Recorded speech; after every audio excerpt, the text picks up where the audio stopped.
It's 3:30 in the morning. I couldn't sleep, so I just finished watching Snow Day. Now I guess I'm gonna review it. How have I not been past the point of exhaustion already? How I haven't passed the point of exhaustion already is actually surprising, even for me. So just the other night, I got back from my soul-sucking, depressing job, which is a story for another time, and came home to sit on the couch. And I just watched TV. Eventually, Snow Day came on, so I sat there with my bowl of cookies and cream ice cream, which doesn't have to do with anything. Not being able to sleep, I just sat there. I don't even know if I watched it, but I just sat there consuming what was on screen, taking it all in. The attempt was to rediscover myself, capture my inner child, find my happy place. I mean, it kind of worked for what it had to be, but it doesn't take away from the fact that it's still a pretty bad and stupid movie. First movie, and it couldn't have been better. I mean, to sum up Snow Day in 3 words: wet, cold, and fun. Snow Day came out in February 2000, aka early 2000s, aka 1990s 2.0. So this has the feel of a 90s movie for sure.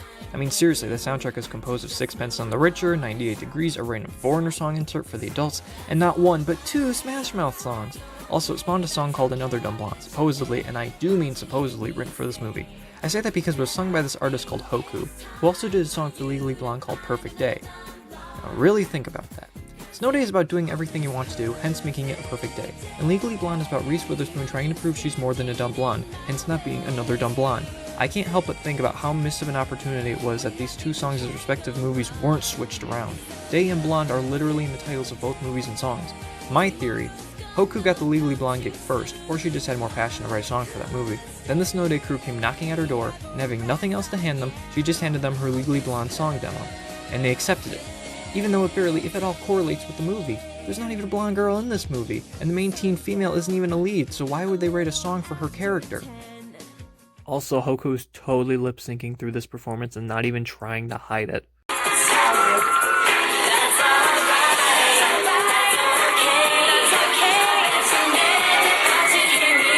So the beginning of this movie shows that this entire town wants snow. Kids, adults, everybody. And I mean, there's this girl who's literally obsessed with getting snow.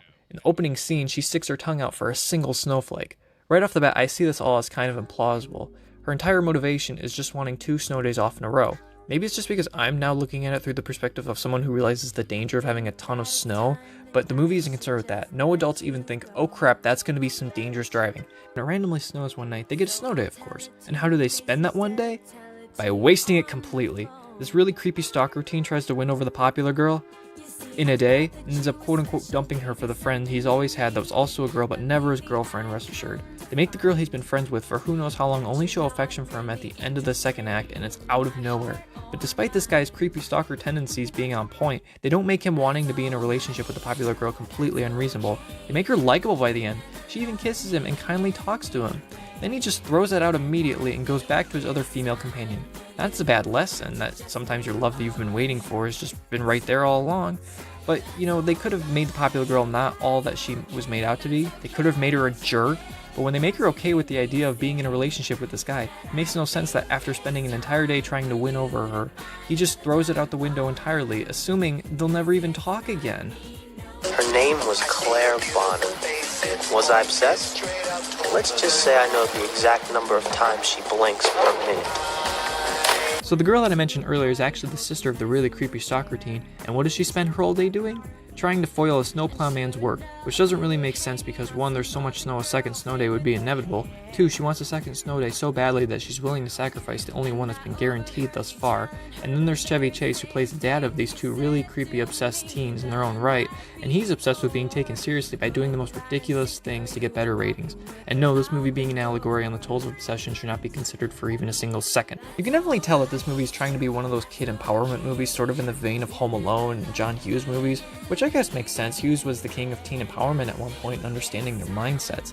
If you're going to take inspirations, that's fine, but at least Hughes' movies were grounded in somewhat of a normal reality. Snow Day, however, is completely unrealistic. Not that I'm one to really complain when films like Home Alone exist, but even that film was grounded in some sort of reality and had a childhood innocence at the center of it. What kid didn't ever dream about being left home alone to do whatever they wanted and or know some creepy neighbor person? Yes, the villains and traps were overly cartoony, but hey, at least you could argue they were in self-defense on Macaulay Culkin's part. Snow Day doesn't really work with the kid factor dream that Home Alone had, because I never knew a kid that wanted to be a snowplow man as part of their childhood fantasy, and certainly not to the extent of wasting their one snow day to get one more. Snow Day, however, acknowledges and supports these characters all the way through. It's going to sound weird to say too, but it almost gives kids too much credit. For example, they have this fort deep in the snow with a TV and such. The morning of the snow day is there. How did they construct that in just a couple hours, and how did they get the TV to work? Then it says they're able to think of jelly-filled snowballs, shows that they're able to drive a snowplow, etc. The worst part is that every decision made by these kids is backed up by the movie. Did they needlessly torture a snowplow man's job? It's a-okay because they're going to get another snow day. Did they relentlessly pelt their principal with snowballs because he's kind of a weirdo jerk? It's okay because kids rule, authority rules. They're seriously stealing the snowplow man's truck at the end of the movie to unplow the roads, and also in the ending it shows them committing a breaking and entering offense to unleash a snowball army at the principal's face as soon as he walks in the door. These kids must be little brats. How can I root for them? You actually kind of end up siding with the villains. The performances are probably one of the better aspects. They're not always executed well, like the main team comes off more creepy than friendly, but given the material, these performances aren't half bad. Chris Elliott really gives it his all in playing this over-the-top antagonistic character. Chevy Chase rides by just by being Chevy Chase. Claire's boyfriend is probably the funniest character though. He's so blitheringly dumb it's actually worth a few chuckles.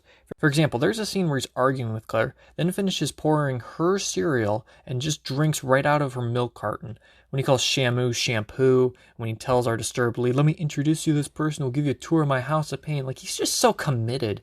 Then there's Josh Peck, who, wow, did puberty hit hard. His voice is so high-pitched here that you barely recognize him at first. However, his character has the worst recurring joke. He farts.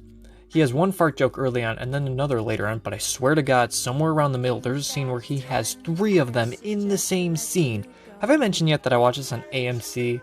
Yes, when I think of classic American cinema, I think of Josh Peck farting. Keep those earmuffs handy, because winter's just getting warmed up.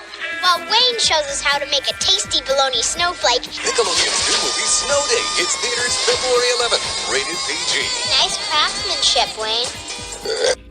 Whereas Ralph Breaks the Internet was probably where you find me my most tame in attacking, this is probably where you'd find me at my happiest, if you can even say that.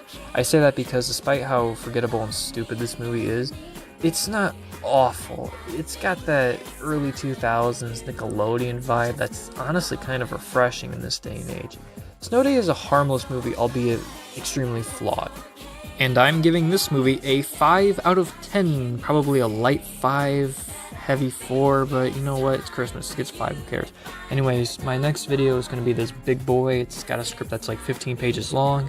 It's not even complete yet, so I don't even know it's going to be 15 pages in the long run, but I got a lot of footage to capture for it. I got a lot of info and research to gather up and put it to a coherent video.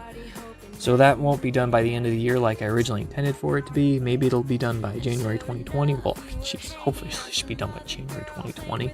It'll be a good way to open the decade, though. Then I got a bunch of other miscellaneous projects I have to edit together, and then there's this other idea I have in mind.